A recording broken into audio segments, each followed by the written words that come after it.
morning, Central Texas. Welcome to KISS Community Connections and my KISS 1031. I'm Phyllis Jones, and you know what? The weather's okay, I suppose. I haven't burned up yet, so I guess I'm all right. And I hope everybody else is doing great this morning. You know, this week will be a very powerful week for the National Office of the NAACP. Why? Because the National Convention will be in San Antonio from the 14th to the 19th of July in the heart of San Antonio at the Convention Center. I think everybody should go to the National Convention because, for one, you get to walk around and talk to people that you've never probably ever talked to and might not ever meet again in life, but you get to sit down and have a conversation with a whole lot of people.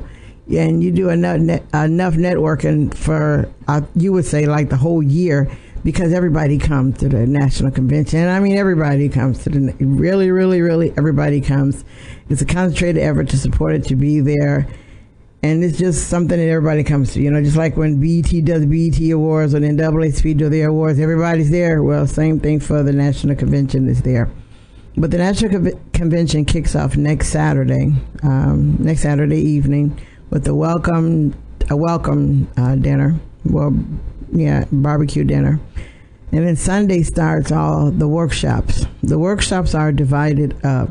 The youth in college, they got their own workshops, their own thing that they're doing. And also the NAACP is leaning toward the millennials because, as we know, our millennials are voting people right now. And they're voting differently than everybody else voted. You know, before people voted Democrat or Republican. Correct. Okay. But our millennials are voting issue-based. So they're not paying attention to who's Republican, who's Democrat, and who's this, who's that. They're focusing on the issue. Issue is right now, you know, through the organizations that have been formed by college students, are against guns, the gun violence, no guns in school. But guess what? They're not targeting a party. They're targeting the person who said, the elected official who's for guns in school. So NAACP has realized that, and so first of all, NAACP is a nonpartisan organization. That's number one off. We're not partisan based, we're issue based.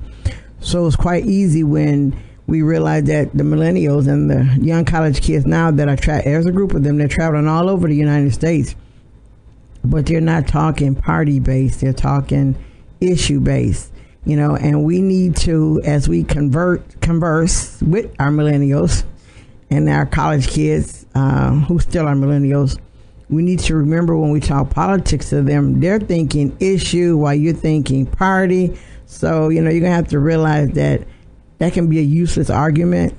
It really can be, because when you go down to it, some of the things we agree upon on other parties crisscross or whatever. But by the NAACP realizing that our millennials are more issue-based than we are right now, they're focusing on that during the convention. There's going to be a wide focus on the fact that, you know, on their issues. So the youth in college will have the convention the same day, same times, except for they will have their own workshops where they're going to talk about the upcoming election. They're going to talk about what it means to have a better tomorrow for them, not for us, for them. You know, they're going to talk about things that they need to push on the agenda for the NAACP to fight for throughout the year. So let me go back and go over that. Yes, at the National Convention, policies are set that the NAACP is going to follow for the rest of the year. Meaning, yes, the branches are supposed to take part in whatever we sign to say, okay, we're going to fight against, let's say, guns in school. We're going to make that a big thing. NAACP, as you know, is against private charter schools. If that's what we're going to go for, then each branch needs to be talking about it the same way we do at the national office, because that's where everything that you do comes into play.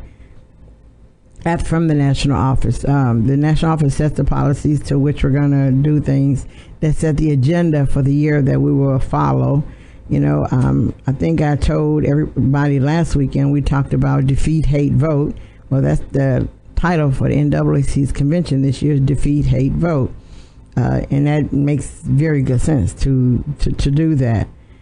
But also, reason why I say you need to come to the convention, because there are a lot of us, we say, we talk about our local branches and say the NAACP is not doing anything. Well, just because your branch isn't telling you what we're doing doesn't mean we're not doing anything. Unless you're simply the branch in the area that you live in is not saying it. And in fact, we're doing a whole lot of things behind. I'm not going to even say behind the scenes. We're doing a whole lot of things that you would see if you were following us or following some of the things. In Texas, we fought for redistricting. We brought that up. We bring up things that affect us as a whole. So we do a lot of fighting, not fighting each other, but we do a lot of fighting to make sure the playing field is level. We're always in there. We're always working on something. Like I'll say myself, state education chair. I don't know if you all paid attention, but City of Waco, they have some low performing elementary schools. So they want their plan is to sell these lower performing elementary schools to a company and have them become community schools. That's Waco ISD will have nothing else to do with them.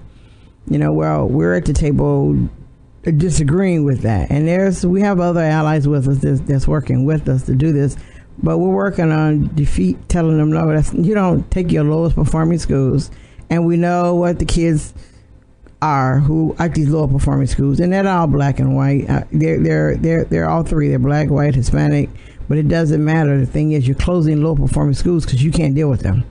So he's going to sell them to someone else in hopes that that pacifies everything, but it doesn't fix anything. And if anything, it makes it worse, because now you're saying that the kids over here who get good grades will stay with us. You children over there, your grades aren't right. We don't want to be bothered with you anymore. We're going to cast you aside, because that's what they said. That's what that is saying, that we want to cast you aside. Well, we're fighting against that. We're saying no.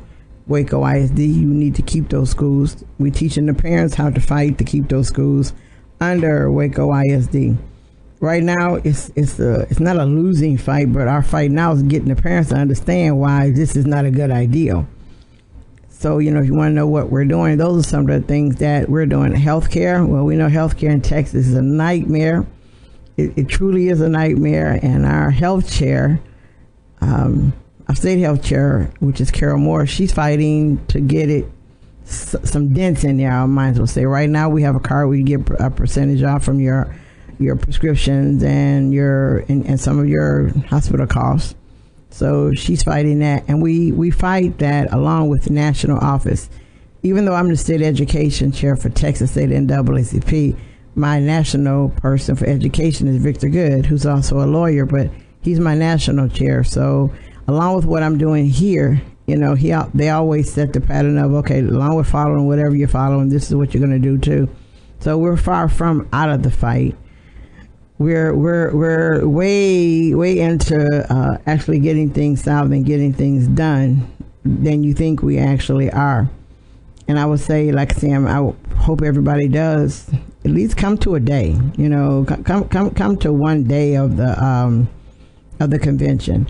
And our youth in college, get them to come, because they're having some panel discussion that I would like to sit on. They're having a discussion of this nonviolent stuff will get you killed. And I remember, you might say, oh my God, where'd they get that from? This is their title. These are their titles, not ours. They having a panel discussion on Black Lives Matter, Dream Defenders. Also, they always have concerts and stuff like that. So they're doing one on recording artists. They're doing gun violence prevention advocate, in essence to the 100 Black Women Work movement. And yes, that is a new movement. And so they're going to talk about that also. They have somebody coming from Equality for Her, which is an organization that was founded, but that organizational person is going to come and talk to them about all of that. The workshops actually start on Monday, July 16th, and the 17th. And the 18th, there's a wrap-up. Inside the workshops, though, aside from the workshops, there are a bunch of luncheons. There are a bunch of breakfasts. There's events that coordinate with all the things going on. Also, at night, you have different artists who are there, and they host concerts. Do we have to pay for them? Yes, you do have to pay for them, but they also hold concerts and get things going. So you have some relaxation time and just fun time at the convention. Also at the convention, NAACP has a large organization within it. It's called ACSO. ACSO means Academic, Cultural, Technical, Scientific Olympics. What that is at a branch level, let's just say Copperas Cove. If Copperas Cove had NAACP, what that branch would do is they would have an ACSO person, that chair, ACSO chair, and that one person would only do that. Because what they're going to do is go throughout the community, let the schools and everybody know that they're doing competitions in those fields I just named. Academic, cultural, technical, scientific Olympics. So they're going to have a competition with children right here in Cove. Okay, so let's say Cove does it. Let's say Harker Heights has an ACSO. And all across the cities, a lot of cities in Texas have an ACSO program. So the kids will compete, first of all, on the local level, which would be Copperas Cove, compete against Copperas Cove. Copperas Cove winner will go to compete with Harker Heights youth. So those kids will go compete with these. And eventually they keep competing until you have a person that represents the state in all those categories. That person goes to national office. To the national convention, They go to the national convention because they won for that state. They represent that state and they go on to win, to get scholarships. They get oodles of scholarships. They get a whole lot of things, and they also get exposure. The actual competition, the sense it is as big as it is, it starts on Thursday before the convention because it's so large. And because people come out to support their kids and all the kids and all the ACSO programs, they're all going to be there to cheer the youth on to make sure that they win, that their state wins. You want your state to win. So that's a huge thing, but it happens the Thursday before the convention, which is this Thursday coming up, will be the ACSO competition. And, I wish everybody could go just to see what it's about, to see what it's like, so that more of our areas in Central Texas have an ACSO program. We have a few cities that do have them, but we need more because our kids are more than just, I'm going to say it, we're more than just basketball, baseball, football, and rap. We're more than all of those things. So the kids that do, I guess, the other side of life, because, we make sure we highlight those in sports. We make sure we highlight those in music.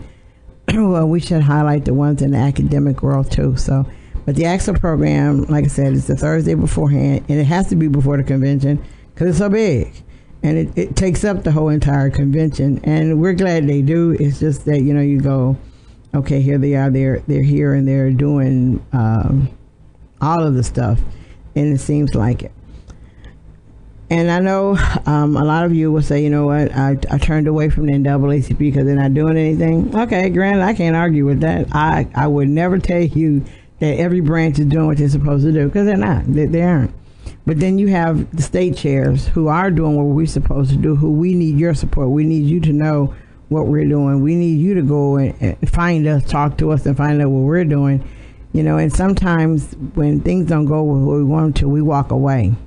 But we wanted to change, but we walk away. That sounds, we should be one or the other. But we wanted to change. And I hear a lot, this branch, that branch need to change. Well, if that branch needs to change, you need to be a part of the change. Get there, run for the officers, run for something so that you can be the change. But but we need to remember the NAACP is the oldest civil rights organization that we have. Not the only one, but one we have. It is the only one like NAACP that we have. So we need to build it and make it better. But also we need to support it too. And once again, I'm telling you, the National Convention is in San Antonio, the ACSO program starts on Thursday. The rest of the convention starts Saturday night when we do a kickoff, welcome, big dinner, all that for everybody that's coming. And then it actually starts on Sunday. And then Monday is the workshops and everything like that that's going on. You should go to one of them. You should go to a workshop. Hey, go down there. If you don't do them, but walk around and meet people all day long. But do the networking. We always talk about growing ourselves within ourselves and doing all these other things. Well, okay, here's opportunity right here, right now, for us, guess what? To network, to pass out your business cards, to talk to somebody that does something in your field that's went further than you did. Sit down and say, hey, how did you do this? What did you have to do to do this? So we need to do those things. And, you know, a convention, I'm not a convention person. I'll be there, but I'm not a convention person because too many people, crowds, light, noise drives me nuts. You know, so I'm at the convention, then I'll run away and disappear. I've disappeared to my hotel room and, you know, for a little while and come back. But by all means, if you can, go. If you have children, not babies, but, you know, children that are, I'll say, you know, old enough to be with the youth and college division and actually stay with them and do what they do, I encourage you to bring them because they will see something very nice, very different. They'll see kids who look like them actually doing some things, you know, doing some great things. Because I just talked to you about some of their workshops and their panel discussions. Those are wild. Those are powerful. We can't imagine how many kids that we have around us or our kids ourselves that are interested in these things, or will be impacted by what they see. Oh wow, wait a minute, they're talking about this. Well, let's jump into the conversation. Let's jump in and help. Let's see what we can do, or let's take what they said and further it. We can do that, but we need to take our kids so that they can at least say, I went, I met, I talked to, we studied, we argued and debated, because, you know, everybody can't agree on everything else, but to learn to debate is an art. Because some people don't know how to debate, they argue, but so they lose the whole thing of the debate. And goes back to our kids need to learn the art of debate. They need to learn that. That will get you way further than an argument will, because the person you're arguing with realize you're debating them and they'll walk away. And also the art of debate gets your point across, because in order to debate someone, whatever you're debating them with is something that you own. And what I mean that you own, if you have a stance, I'll say against gun violence, and you studied it, it's your own stance. So in a debate, you will be debating your stance, not arguing it, debating your stance against someone else's. But we need to learn that, and they'll learn that at the National Convention, the art of debate. So they'll learn how to take a stand against for issues that they actually have. And if you pay attention now to the news, you'll see that there's a group of college kids that, like I said, are going state to state. And they're not arguing, they silent. None of them have been, you know, they haven't broken any rules because you haven't heard it. But they're going state by state. And they're urging other college kids to gather together in their own state. Go to the Capitol on certain days of the week. They got you go to the Capitol, and this is what you say. So they're actually making a stance on what they believe in, and they're debating it with the legislators or whoever they need to talk to that's against what they're talking about. They're using the art of debate to combat them, to do what they do. So they're doing something that we need to go and learn, I suppose, because we argue it all the time. But they're using their issue and they're debating with these people on their stance.